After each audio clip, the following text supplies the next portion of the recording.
बैल पे चलो, घोड़े पे चलो।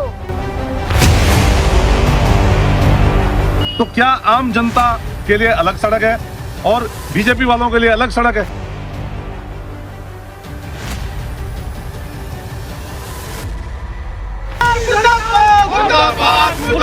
बीजेपी सरकार मुर्दाबाद, मुर्दाबाद, मुर्दाबाद। यमुनानगर में एएपी ने गड्ढों में लगाए बीजेपी के झंडे, टूटी सड़कों का किया विरोध, हाथों में भाजपा के झंडे लेकर निकाला रोड मार्च। यमुनानगर में आज मंगलवार को आम आदमी पार्टी ने सेक्टर 17 की टूटी सड़कों को लेकर अनोखे अंदाज में विरोध प्रदर्शन किया। पार्टी नेताओं और कार्यकर्ताओं ने भाजपा के झंडे लेकर रोष निकाला। बाद में सड़क पर बने गड्ढों में भाजपा के झंडे लगाकर प्रदर्शन का सरकार के खिलाफ नाराजगी जताई। यह प्रदर्शन सेक्टर 17 स्थित स्वामी विवेकानंद स्कूल से लेकर भाजपा कार्यालय तक करीब 250 मीटर लंबी सड़क को लेकर किया गया। प्रदर्शनकारियों का कहना है कि सड़क का आधे से ज्यादा हिस्सा पूरी तरह टूट चुका है और यहाँ 100 से अधिक गड्ढे बने हुए हैं। सड़क की खराब हालत के कारण हादसे का खतरा बना रहता है। नेताओं ने बताया कि इसी सड़क से रोजाना स्कूली बच्चे, अभिभावक, स्थानीय निवासी और विभिन्न विभागों के अधिकारी गुजरते हैं। सड़क के पास समाज कल्याण विभाग का कार्यालय और भाजपा कार्यालय भी स्थित है। इसके बावजूद सड़क की मुरम्मत नहीं करवाई जा रही है। आप नेता चिराग सिंघल ने कहा कि भाजपा सरकार केवल विकास के दावे करती है, लेकिन जमीनी हकीकत कुछ और ही है। सेक्टर 17 जैसी पोस्ट कॉलोनी में इस सड़क की हालत बेहद खराब है। उन्होंने कहा कि रोजाना भाजपा के नेता और अधिकारी इसी रास्ते से गुजरते हैं, लेकिन किसी का ध्यान जनता की परेशानी की तरफ नहीं है। जिला अध्यक्ष राहुल भान ने कहा कि टूटी सड़क पर सरकार की लापरवाही को उजागर कर रही है। स्कूल और बाहर सड़क पे बड़े बड़े गड्ढे बने हुए हैं, जिससे बच्चों और अभिभावकों को भारी परेशानी झेलनी पड़ रही है। उन्होंने चेतावनी दी कि यदि जल्दी सड़क की मरम्मत नहीं करवाई गई तो आम आदमी पार्टी बड़ा आंदोलन करेगी। प्रदर्शन के दौरान पुलिस बल भी मौके पर मौजूद रहा। आइए पूरा मामला दिखाने का प्रयास करते हैं और क्या कुछ कहते हैं चिराग सिंघल व जिला अध्यक्ष राहुल भान, वह भी आपको सुनवाते हैं। आप सभी से रिक्वेस्ट है कि वीडियो को ज्यादा से ज्यादा शेयर कीजिएगा और अपनी राय कमेंट में जरूर दें। और ऐसी और नई खबरों के लिए बने रहे आवाज हरियाणा न्यूज नेटवर्क के साथ। और मुझसे सिमरन को दीजिए इजाजत। धन्यवाद। देखिए, जादू की चाय जो है ना, ये चाय पूरे देश ने पी है। पिछले 11 साल से चाय पी के और इतना जादू हो गया कि जो सड़कें ठीक थी वो सड़कें टूट गई।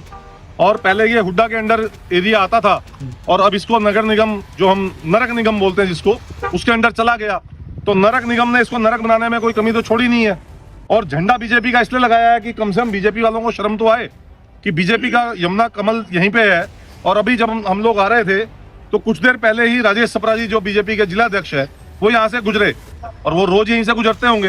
तो कम से कम उनको भी शर्म आनी चाहिए कि जिस एरिया से आप गुजर रहे हो वहाँ की सड़कों की क्या हालात है।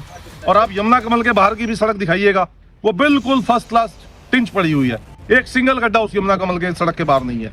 तो क्या आम जनता के लिए अलग सड़क है और बीजेपी वालों के लिए अलग सड़क है? तो ये जो पार्शियलिटी हो रही है, ये सब बंद होनी चाहिए। और यहाँ पर हजारों बच्चा स्कूल में पढ़ता है। कल को कोई गिर के चोटिल हो गया, बारिश का सीजन है, आज सुबह बारिश हो चुकी है, आज बारिश हो चुकी है, कल को ये गड्ढा किसी को नजर नहीं आएगा, कोई गिरेगा, चोट लगेगी। तो हम ये नहीं चाहते कि कल को किसी की मौत हो जाए या किसी को चोट लग जाए। हम तो इसलिए यहाँ इकट्ठा हुए हैं, सरकार को जगाने का काम कर रहे हैं कि सरकार जागे और इस सड़क को जल्दी से जल्दी बनाए। मीडिया बंदियों का मैं दिल से आभार व्यक्त करता हूँ और मैं कहना चाहूंगा आम जनता से भी कि जिस तरह से आप सभी को पता है कि जो कमल है वो कीचड़ में खिलता है, पर ये उम्मीद नहीं थी कि पूरे शहर को कीचड़ कीचड़ कर देंगे। क्योंकि जो आज शहर की स्थिति है वो कीचड़ में शहर हो गया है। क्योंकि जो इन्होंने विकास के दावे किए थे वो सारे ही धरातल पे नहीं कहीं दिख रहे हैं हमें। और साथ ही आपको यमुना कमल कैंट का दफ्तर दिखता है जो करोड़ों की लागत से बना है।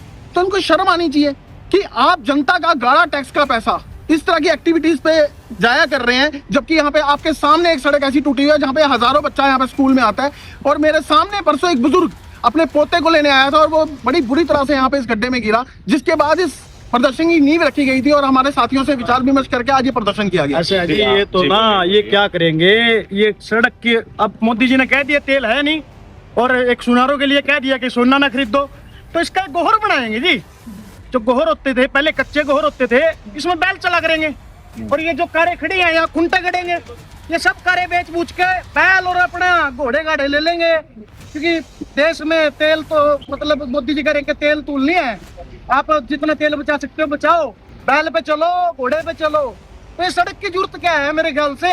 ये कच्चे गोहर बना के इनको और जनता को कच्चे गोहरों पे चलाएंगे। और रही दूसरी बात, 50 मीटर पे बीजेपी का कार्यालय है जी, और ये सामने स्कूल है।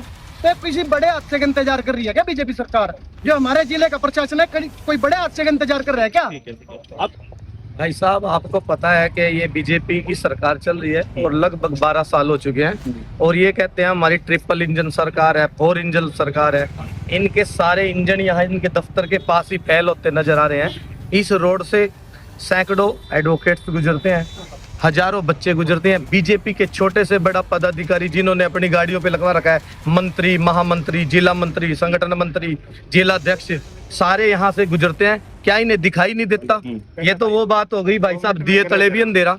जब ये अपने दफ्तर से 50 मीटर की दूरी पर ऐसे हालात हैं, तो पूरे जिले के कैसे हालात होंगे आप सबको पता ही है। सारा शहर कूड़ा कूड़ा हो चुका है, सफाई कर्मचारी धरने पर बैठे हैं और सारे रोड भाई अगर एक बारिश हो जाएगी ना, तो यहाँ 3 से 4 फुट पानी इकट्ठा हो जाएगा। यहाँ से निकल नहीं सकते आप बच्चों को स्कूल से लेके।